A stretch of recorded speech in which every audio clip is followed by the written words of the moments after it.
For me, I just say yes. Yes to the thing that's handwritten on my soul. And I do my best not to overthink, overplan, or overanalyze, because I know I can't fail, which is a form of freedom, personal freedom, which is different than the quote unquote freedom. Personal freedom says that because there's only two games, the outside in game and the inside out game. Outside in game says lips, booty, dick, money, cars, X, Y, Z, all of that. When I get that, or when those people validate me, when I'm significant enough, when I have enough comments, when I have enough followers, when I get that, I am worthy. That's the empty game. That's not freedom. I coach people right now, high net worth individuals who have everything, and yet they work with me because they know they don't. They're slaves. It's just a different kind of slave, right? The other game, the inside out game, says I'm perfect, whole, and complete, but not finished. I'm a unique emanation of the Most High, sent here to remind us all of this one truth, which is love is all there is, was, and ever will be. How it manifests itself, it shows up on a need to know basis. This is where humans get really messed up because they want to control everything. I want to know who my husband's going to be. I want to know who my wife's going to be. I want to know when my career is going to take off. I want to know. You want to control everything, but the thing doesn't reveal itself until the timing is right. Right? We call it divine timing. Right? It's always on time. And so the game is to surrender, to let go and let God, to give up, to go up. You give up the small thinking. You give up the putting yourself in environments that don't serve where you're going. You give up the idea that where you're going is better than where you are. Let me go to church with somebody right now. That right there is true freedom.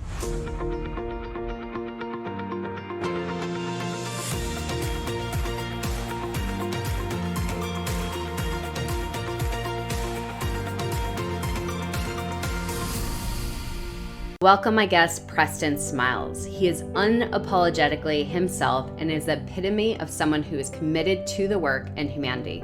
As a personal freedom coach, multimillionaire, conscious businessman, father, husband, experimental speaker, and author of Love Louder, 33 Ways to Amplify Your Life, Preston Smiles is a force to be reckoned with on the personal growth space. Coaching thousands of people since 2005, leading cutting-edge workshops all around the world with his equally powerful wife, Alexi, Preston Smiles is on fire, like his huge personality, winning awards like Millennial Mentor of the Year and gracing the cover of Inspired Coach magazine. As Jack Canfield and Michael Beckwith have said, Preston Smiles is unstoppable. Preston Smiles, welcome on the podcast. This is such an honor. As I was expressing to you, I know your time is so valuable, so tight. And I just want to really, really tell you my appreciation and how much I am so honored to share this space with you. Your brilliance and your energy, I know, is fully felt in many ways. And I know you're going to really deliver such a powerful interview today. So thank you for being here. Blessings and blessings. Thank you for saying yes to what's handwritten on your soul. Thank you for your preparation. Thank you for all the work that you've done before you ever got to this moment, to where you could ask the right questions and really serve in the way that you are. It's a really big deal, and I don't take any of these things lightly. I actually say no to 98% of the people who ask me to do podcasts. And every once in a while, I'll get an energetic hit, or I'll look at somebody's profile, or just really tap in, and I'll say, this is my people. Yes. And yeah. I thank you for that. I'm so appreciative. I actually heard you speaking of that you don't say yes to many things. And so I was like, when you're so busy, you have to create those boundaries. So the fact that you said yes to this means so much. And that's why I want to really, really acknowledge that, because this is precious right now. Absolutely. Thank you so much. And thank you to everybody who's listening or watching, wherever you are in the world. It's not easy doing this human thing. And I'd say probably the overwhelming majority of us didn't get a manual on how to actually live free and truly be alive. I find that most people are playing not to lose instead of playing to win. And that's a very different energy. And when I say win, I don't mean like somebody else has to lose in order for me to win, but winning internally, like actually loving my life in such a way that uh, my cup is full and I give from the overflow. That's what I mean by winning. Absolutely. Well, let's go into your journey. I know your story, but for those that don't, I know it's important that you touch on that because I want to hear where you came from to get to where you are today. What was that journey like and how did it unfold? Absolutely. I mean, this is a loaded question because my Yeah. journey has been, I've lived like 20 lives in this Yeah. one. And so it's just a matter of where we start or where we go. Is there a part of my story you like that or you want to bring forward? Yes, absolutely. So I learned a lot about you. And like you said, there's lots of facets and there's a lot of places we could go. First of all, I just want to put this out there. I actually grew up by where you grew up. You grew up in Harbor City and I grew up Yes. in Rancho Palos Verdes, right Yes. there. Yes. So I know your area I'm quite familiar with it. And I know your story was who you surrounded with, how Yes. you became, how that unfolded because of your surroundings and just kind of learning who you were. But there was one pivotal moment that your dad shared with you. So I would kind of Uh, like to, if you could touch on your surroundings and then how your dad impacted your life, because that's really what changed the trajectory, which for is, sure. it's profound. To this day, to this day, to me, that was one of those moments for me that just absolutely transformed everything. Um, yeah, as you shared, I grew up in a little city, a little town called Harbor City, which is actually, I believe, one of the most polluted cities in Los Angeles Wow. I didn't because know of that. all the refineries and the harbor and all of that stuff, which, my parents and nobody knew that. But I've been doing a lot of research on like the allergies and asthma and things like that I had as a child. And a lot of it can be tied back to that. But uh, I grew up in Harbor City and my mom and dad both were raised like in the ghetto and they both sort of made a pact that their kids wouldn't have that experience. And what was amazing is that we didn't. What was challenging was that just because they left the ghetto didn't mean that there's certain mentalities, one being scarcity, Mm. that stayed with my mom. And even though we were doing really well as a child, I always thought we were one paycheck away from death, basically. And so that sort of shaped some of what you're about to hear. Um, Really, just and even in the last 2 years, I've just been working on allowing myself to have needs and desires. I find that a lot of people who grow up with parents who are highly stressed out um, become out of the way kids. So we try Mm. to stay out of the way. Don't want to make any noise. Don't want to add any stress to anybody's life. And so by the time my mom and dad have argued about this. They say around 3 or 4 years old, they started testing me because they thought that I was special needs. And my dad said, "That boy ain't got no special needs." And my mom said, "Preston, I don't think he's regular. He doesn't seem to be like all the other kids." And so I ended up getting in, going to kindergarten. And then uh, eventually I went to an elementary school. And they made a similar choice to test me. And I'll never forget this. There was a day because all my friends went there in a class of 30 kids, and we all came back from recess, went upstairs to our class, and a teacher and the principal sort of were talking outside, and then they asked me to come with them. And I just got up. I thought, maybe somebody's dropping something off for me or whatever the case may be. But they asked me to grab my stuff, so I grabbed my lunch pail, my trapper keeper, and my Ninja Turtle backpack, and all that stuff, and sort of walked over, and they walked me out of the building. And as we got out of the building, they started to explain that I was going to be in a new class, and I was going to have more attention. And quite honestly, I completely blanked out because as we were walking, I noticed that they were walking me towards the bungalows, which is where in the 80s, the retarded kids were. And so here I am, let's call it 7 years old, 8 years old.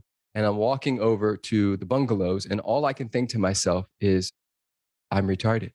Mm. I'm not normal. I'm not regular. I'm like those kids. And so by the time I got in there and saw the 4 kids that were going to be in my class, and um, a part of me died. Mm. Like within the hour, a part of me died in that space. And long story short, I began to look for places where my needs could get met.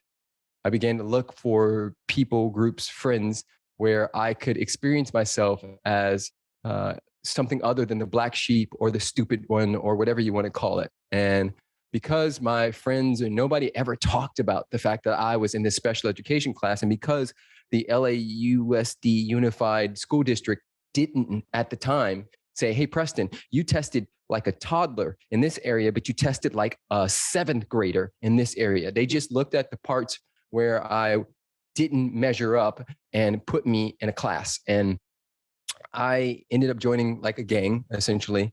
And I started smoking weed by the time I was 11, right? I literally created a double life by the time I was 8 and a half, I was literally 2 different people.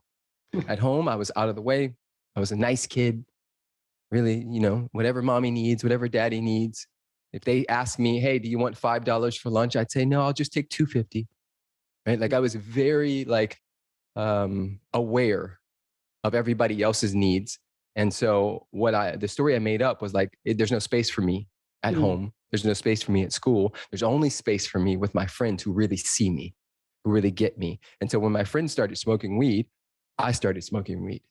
And I'm 11 years old. And I'll never forget this. We had rolled a blunt in my, and in upstairs in my dad's room, which is the stupidest place to roll a blunt.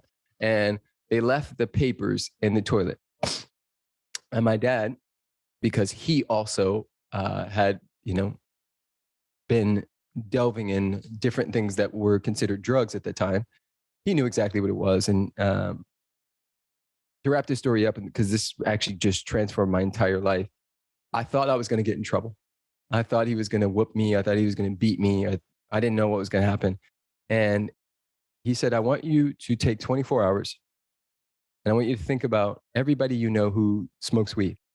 And I want you to ask yourself if you want their life. If you want their life, you go ahead. It's a plant. Many people do it. I won't judge you, but you get to choose. And I was 11. I'm like, what is happening? But I thought about it. I was like, I want to be like Michael Jordan. He doesn't smoke weed. I don't want to be like the gangsters on the corner. That's what they do. And so I came back 24 hours and he asked me and I told him. And at the end of it, he sort of grabbed me by my shoulders and like squared off with me, heart to heart, belly to belly, man to man. And he said, Hammer, which is my nickname, you're a leader. You're such a leader that if everybody else is going left, but there's some part of you that says you need to go right, you'll do it. You are powerful. And he just spoke life into me. Amazing. And I literally took that on. I was like, that's true. I am powerful. I am a leader. And if something doesn't feel right for me, I will make a different decision. Now, fast forward to 15 years old, with my buddies from the basketball team, we would go out and drink and in my buddy Rudy's blue Astro van every night. And Scott called, my best friend. And it was maybe 7 p.m.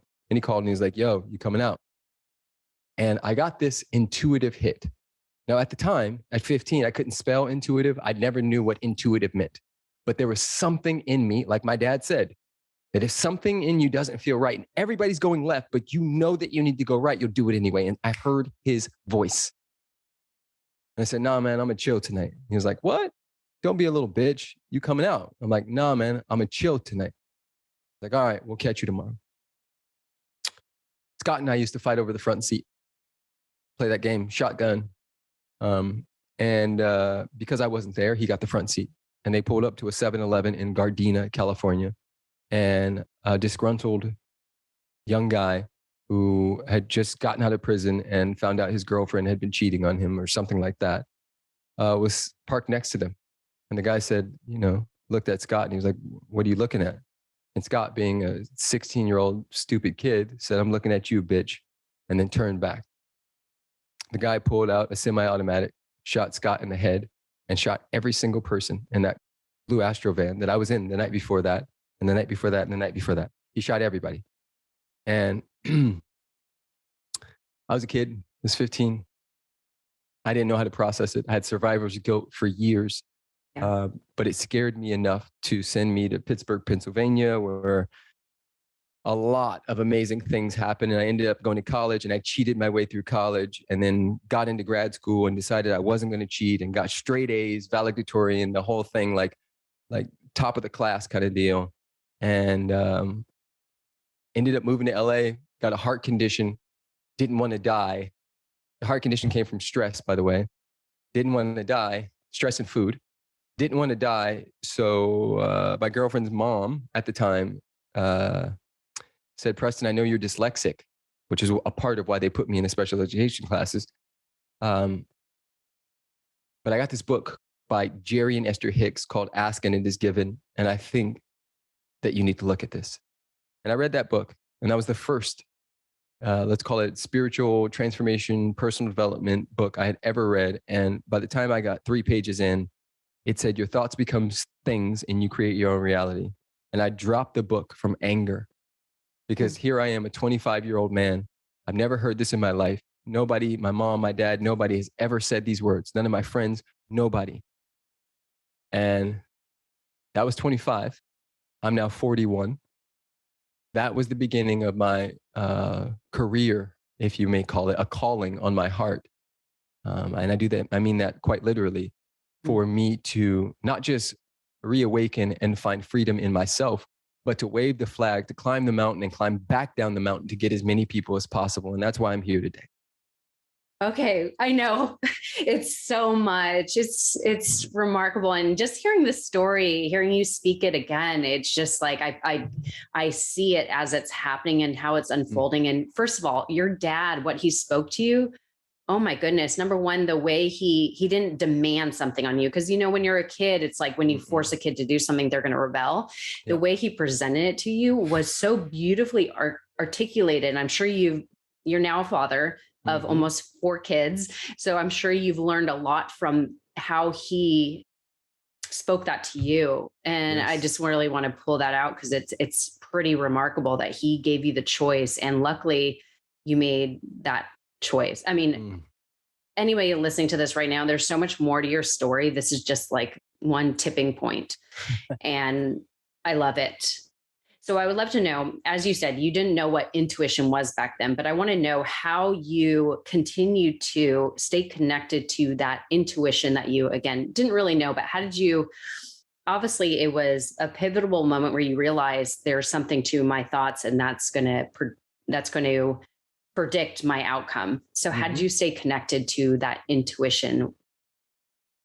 Yeah. Well, first and foremost, I think once you become aware of something like that, right? And I'm speaking to the 15-year-old version of myself, whether I had words for it or not, I started to recognize that I was being used, that there was something beyond the inner roommate or the inner critic that talks, right? There is an awareness beyond the thing that's talking.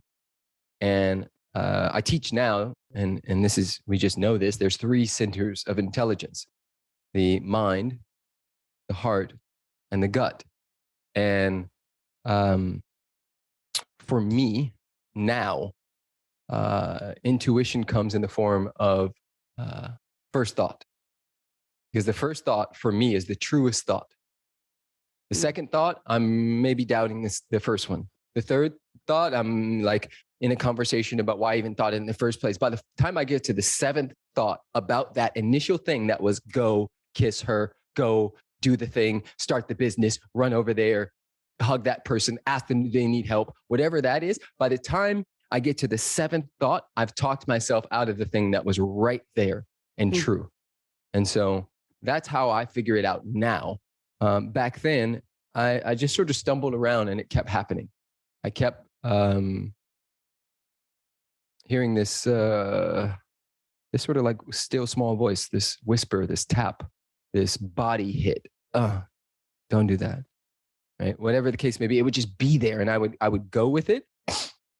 One of my superpowers is not overthinking. I think a lot of people It is a superpower. It's true.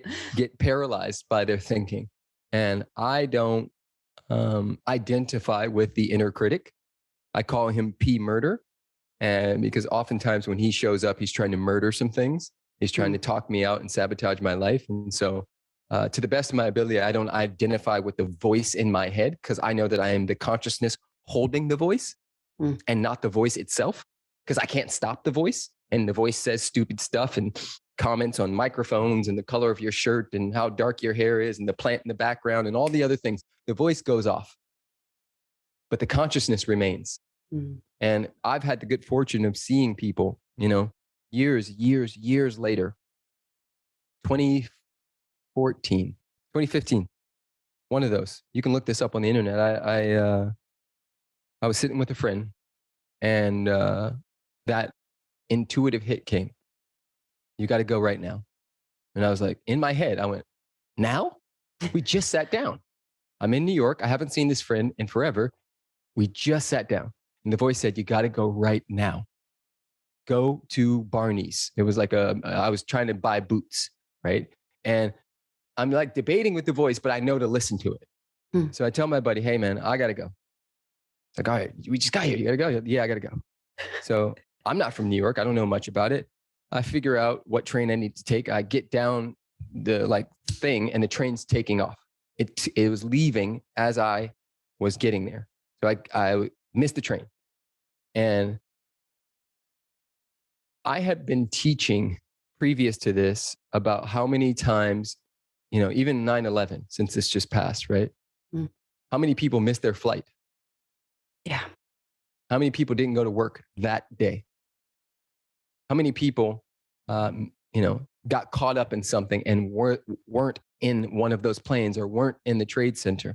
So for me, I've learned to trust that the universe, God, Buddha, Krishna, Jesus, Allah, source, divine, whatever you want to call that thing, it knows what it's doing and it's moving 10, 20, 100 steps ahead of us, right? We're co-creating. We are in the dance with each other. All of us have a birth day and a death day, and everything in between is the dance. And I believe that all roads lead to the same place. Some roads, like the Native American Lakota tradition, are wide and easy to navigate. Get drunk, get high, chase money, chase women, chase men, get this, get that. All of it is easy. It's a wide road. And then there's a narrow road, what they call the red road, where it's a little more challenging and a little more difficult, but a little more rewarding, a lot more rewarding. And so long story short, I get off of this train. I finally get on, I get off the train. I go the wrong way. I put it in my map again. Okay, God, what are you doing? Okay, all of this for boots? Like, really? So I go up, I get in the store, I go up to the third floor or the second floor, one of those. And I'm looking at these boots and the voice intuitively says, go downstairs right now. It's crystal clear. It's not even like a little bit of static. It's like, go now. And I'm like, bro, I just got in the damn store to look at the boots. I haven't tried anything on. The voice says now.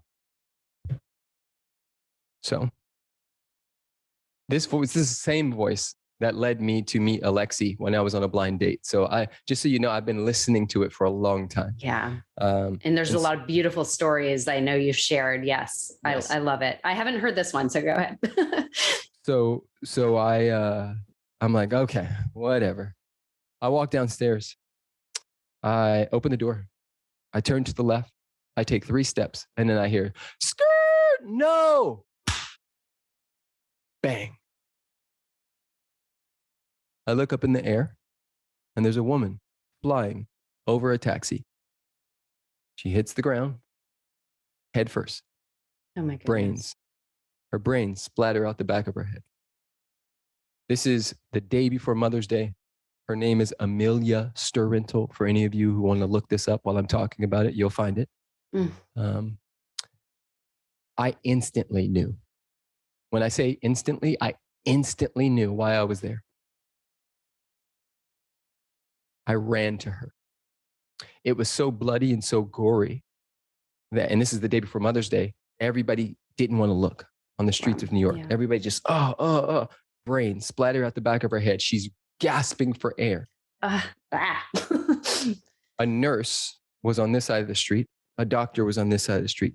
All three of us ran in at the same time, like this. They run up to her. They grab her pulse. They grab her hand. I'm watching. They touch her hand like this, and more blood comes up. Ma'am, are you there? They're trying to talk to her. Okay, P, you know why you're here.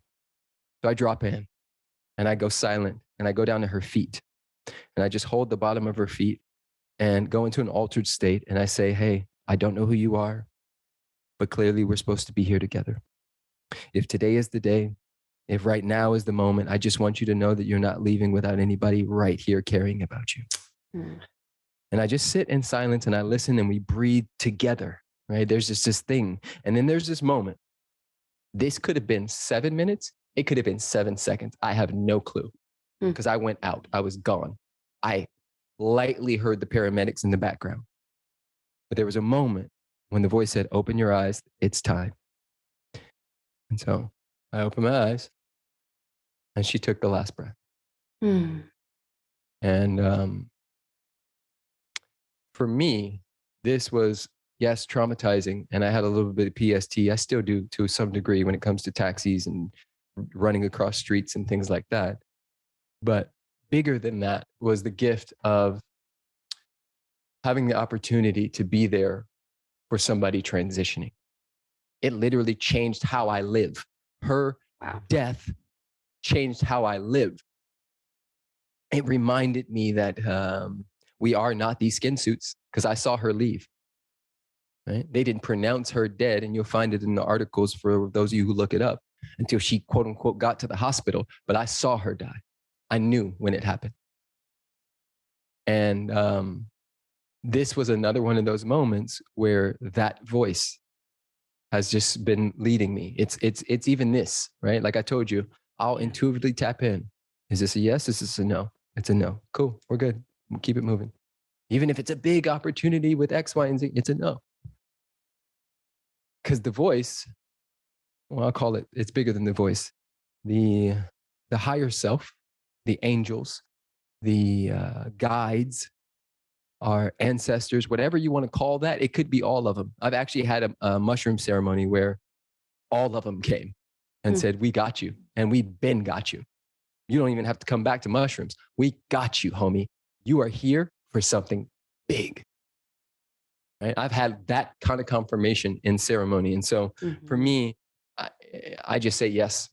Yes to the thing that's handwritten on my soul. And I do my best not to overthink, overplan, or overanalyze, because I know I can't fail, which is a form of freedom, personal freedom, which is different than the quote unquote freedom. Personal freedom says that because there's only two games, the outside in game and the inside out game. Outside in game says lips, booty, dick, money, cars, X, Y, Z, all of that. When I get that, or when those people validate me, when I'm significant enough, when I have enough comments, when I have enough followers, when I get that, I am worthy. That's the empty game. That's not freedom. I coach people right now, high net worth individuals who have everything, and yet they work with me because they know they don't. They're slaves. It's just a different kind of slave, right? The other game, the inside out game, says I'm perfect, whole, and complete, but not finished. I'm a unique emanation of the Most High, sent here to remind us all of this one truth, which is love is all there is, was, and ever will be. How it manifests itself, it shows up on a need to know basis. This is where humans get really messed up because they want to control everything. I want to know who my husband's going to be. I want to know who my wife's going to be. I want to know when my career is going to take off. I want to know. You want to control everything, but the thing doesn't reveal itself until the timing is right. Right? We call it divine timing. Right? It's always on time. And so the game is to surrender, to let go and let God, to give up, to go up. You give up the small thinking. You give up the putting yourself in environments that don't serve where you're going. You give up the idea that where you're going is better than where you are. Let me go to church with somebody right now. That right there is true freedom. I'm on a mission, right? To serve and support millions of people. And yet I'm under no illusion that I'm not already doing that right now. Right? So I'll climb that mountain. I'll chase that goal, but the goal will not make or break me, because right here is paradise as well. And that to me is true freedom. Yes to all that. Well, first of all, I can't miss the story you just shared, how impactful that is. I honestly wanted to tear completely as you share it, because it's so, I couldn't even imagine what you experienced.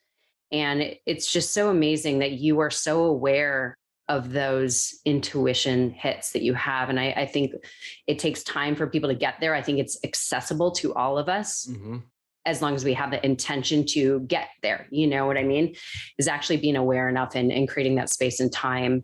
So touching on personal freedom, you express what it means. And I love it. It's beautiful. I don't know if you know Kute Blackson. Mm-hmm. He was just this week dropped his episode, The Art of, or The Magic of Surrender. And you touched on that. It's so beautiful. And it's so empowering that, as you expressed, being now in the magic of now is going to get you to where you want to go, is just enjoying this and surrendering and letting go to the attachment of the outcome and everything, because you're on the path.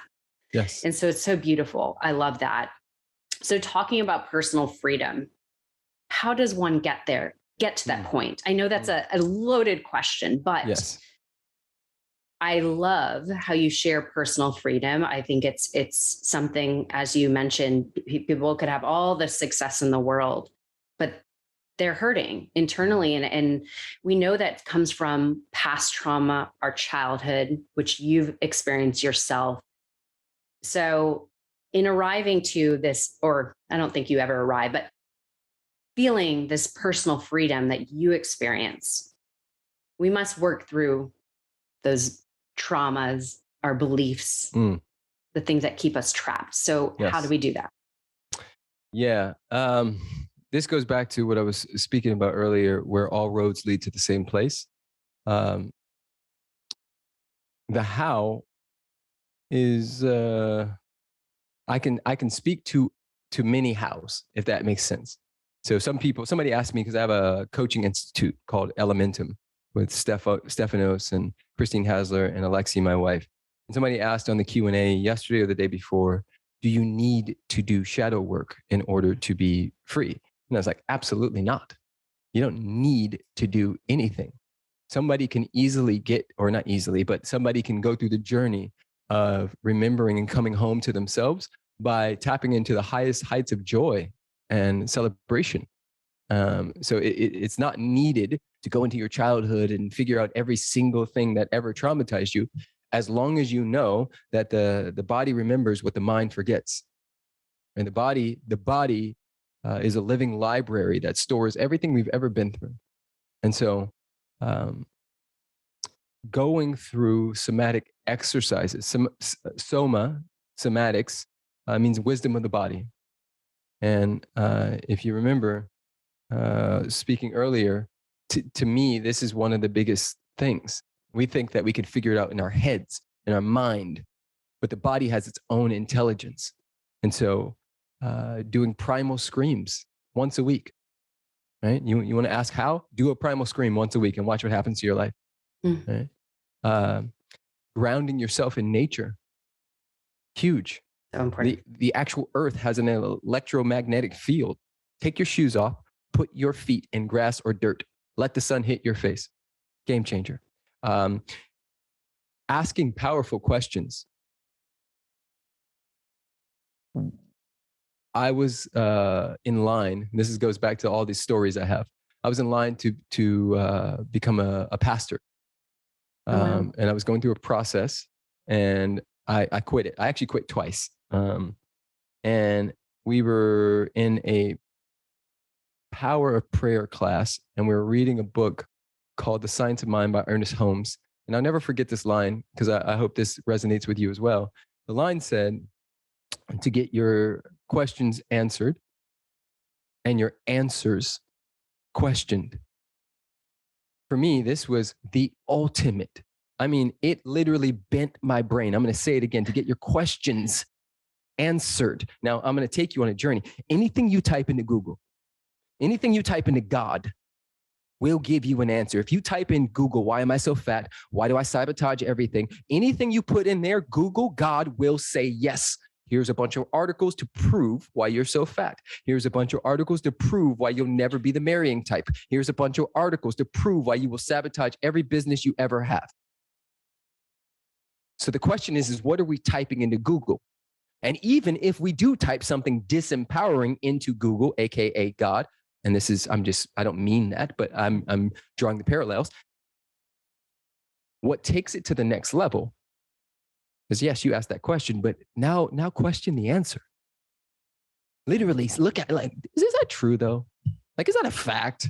Or is this philosophy? Is that true, or is that my uncle? Is that true, or is that my dad, his dad, and his dad? Is that true, or is that my mom, her mom, and her mom? Because once we start to ask questions like that, we bring awareness to our lives, and awareness proceeds choice. I'm going to say it again, and slow and deep for those of you in the back who are letting this land. Awareness proceeds choice. And we can't intervene in a world we cannot see.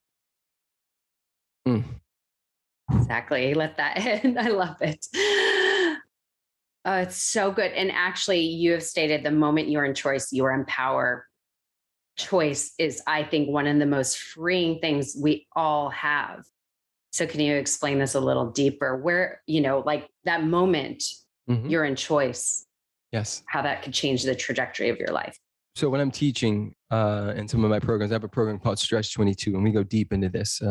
We take 22 people and we stretch the fuck out of their lives until they're a different human, right? Amazing. And so one of the things we teach, or I teach, is the 4 components of what it means to be human. So we are biological beings, right? We are linguistic beings. We build worlds with our language. We use language and distinctions to open our world up. So without the distinction or the language called door and doorknob, Erica would be stuck in that place. But the moment she has the distinction and the linguistics of door and doorknob, a whole new world opens to her. So number 2 is we're linguistic beings. Number 3 is we are social and historical beings, which means we were born into beliefs and interpretations.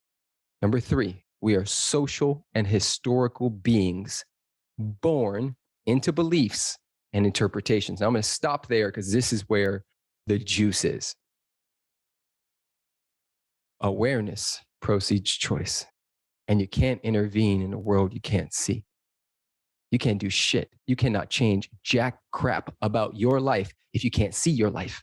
Okay, so how do I see my life, Preston? How do I see my life? Well, let's get back to number 3. We are social and historical beings born into beliefs and interpretations. So if you were born into a Christian family that said money is the root of all evil, then asking oneself, is this actually true, will bring awareness. And that awareness allows you to make a new choice. And that new choice opens up opportunity, and opportunity is creation itself. We swim in it, we dance in it. And so I'm only speaking to what is actually true for me. I'm a multimillionaire, and no one in my family ever has done this. And how I did it was through questioning what's actually true about me, about humanity, about the game, about the tool called money, and all the stuff I had attached to it. And I just kept cutting cords and cutting cords and cutting cords and freeing myself from the outcome and deciding to play like I used to before society told me that I was special needs. I started playing again, and that play created a vortex, an energetic space. Everything on our planet has a frequency to it. It's like radio stations. You tune in to the frequency of joy or play or sadness or anger or lack and limitation, and you get more of that. What you appreciate appreciates. I know I'm going off. I know I'm saying a lot. However, sometimes I just channel and I open up the space and it does this thing. So flow. I'm going to finish number 4 because some of you are asking right now, but what's number 4? Number 4 is we're quantum beings. We're quantum beings. That's the moment when the ayahuasca, the mushrooms, the Holy Spirit, that's the moment when the Molly hits and you recognize that there is only one single thing ever happening. And it's called God. It's called love. That we are quantum beings. It's beyond our like actual cognitive understanding. And so that is a way to enter the conversation. And for those of you listening, thank you for following and being a part of this, because I know I'm going really fast. But I dare you to re-listen and share this episode, by the way. So that's that. Beautiful. So you are such a conscious man. And I know obviously you've been ever evolving in your life. You're 41, I'm 41 as well. And I know we're ever evolving and this is not the end. We're going to continuing to evolve. Being the conscious man you are, how could a man, for the men listening, how could they step more into the space that you're in to become more conscious, more healthy, masculine, which I know this is part of the group you're a part of is really helping serve men in this capacity. Yes. So what could you say for the men out there that are listening that want this free feeling that I know you so embody? Yeah, I'd remind them that the seed contains the blueprint for the entire tree. And the distinction between a tree that grows 1,000 feet in the air and provides food and shade and water, and a tree that grows 3 feet in the air and shrivels up and dies is not the actual seed. Each and every one of us is the seed. We have the blueprint for our greatness inside of us. The difference is the soil. The soil makes the biggest difference. Where are you planted? Who are you around? Who's holding you accountable? Who's saying, get back up? Who's saying, cry on my shoulder? That for everything. This isn't just for men, it's for everybody. That's how I'm rich. Mind, body, soul. That's how I'm wealthy. Mind, body, soul. I plant myself in spaces like Garen and Stephanos and my wife, Alexi, and my teachers. I have coaches. I get supported just like I support other people. That's how I get to keep my cup full. I don't try to do it by myself. Men have tried to hold everything. They think that they need to be Rambo and Clint Eastwood and Arnold Schwarzenegger and cowboys and Indians and have all the right answers and never fucking cry and never have any feelings. And bro, I'm telling you right now, that is the weakest way to go. That's the regular man way to go. That's the dude way to go. That's the wide road. And what I'm talking about is the red road. I'm talking about the one that is fulfilling on every single level. I love the work you're doing. I said this before I mean, I really, really highly respect what you are doing, what the men around you are doing. It is so necessary because, as you said, a lot of men are afraid. They want to hide their feelings. They don't want to feel the feelings, the trauma, to resurface it. Yep. They don't want to address it. They want to wear masks. And when Stefano was on my podcast, he talked about the masks and just layers and layers and layers. And that's exactly what not only men do. Yep. And so I love the work that you're doing. I know you have tons of programs. I want to join some because they're magnificent. I love what you and your wife are doing, creating such ripples. I want to ask one more question and then I'll ask a closure question because I want to really honor your time. And so many people could learn so much more about you just by following you and all the other teachings you share. You're a father for almost 4 and your 4th is coming. You have beautiful children. Love watching them. You being a father today and coming from the background you came from, what have you learned most being a father? And what can you share with other fathers from what you've learned? It's a big question. Well, yeah. Here's I'm going to answer it in a weird way. You said almost, And that's the part that I want to like point at. Because Garen and I had a conversation when his wife got pregnant 7 months ago. He had a conversation. And I said, bro, you're a dad now. You were a dad before the kid ever dropped into like even her womb, right? So asking yourself, if my kid was watching me right now, would I still make this choice? Would I still go down this road? Would I still do this particular thing? And I think the biggest lesson in life that I've learned is there is also a lot of gray. When I was 20, when I was 30, in my 30s, I thought that things were black and white. Like it's either you're this or you're that. You're either a good husband or you're not. You're either a good dad or you're not. Well, there's a lot of gray in there. And everybody's going to mess their kids up. But the one thing that I believe is the most important is presence. Even if you work all day and you only spend 10 minutes with your kids, have that 10 minutes be so full that it feels like 10 hours for them. And that's for your partner. That's for your children. That's for your damn dog. When it's time to tap into the family piece, tap all the way in. That for me has been one of the biggest lessons in the places where I keep leaning on my edge. And before you ask me this final question, I want to ask you something since you said we're the same age. Did you go to Peninsula? I did. Huh. Awesome. Yes, because as you know, the high schools merged. So I went there. Was it the first year? I think it's the first year it merged. I forgot, but yes. Did you go to Peninsula? I went there for summer school, and I went to San Pedro High School, and Carson and Narbonne and Gardena. I got kicked out of schools when I was in high school too. Another thing I share with you is I had a learning disability. So I went to special classes. My learning disability was auditory memory disorder. So I definitely, like, English was the hardest subject. So I had, the special classes. So I really relate to, obviously we grew up relatively close in the same areas, and then how our learning disability really can impact our life. And anybody listening right now could relate to that. Like, how long did you think you were stupid? That you weren't smart enough, that you couldn't do this, you couldn't talk on stage. It's like, I wouldn't do this face-to-face interview for so long because I'm like, I need to look at my notes.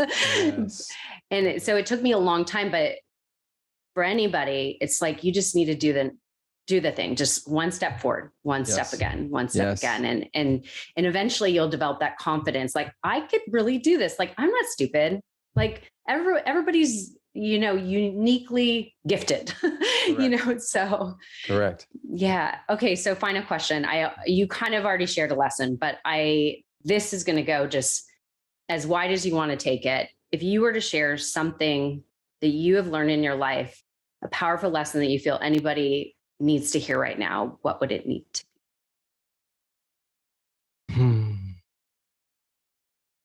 Yeah. I've put a lot in today in this session, but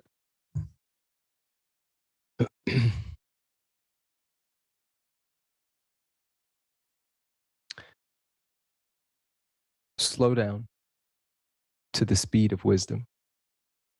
That for me is one of the biggest reminders ever. In this fast-paced, low-touch society, we can get caught up in the weapon of mass distraction called the phone and forget to slow down and really listen. Pay attention to what's going on.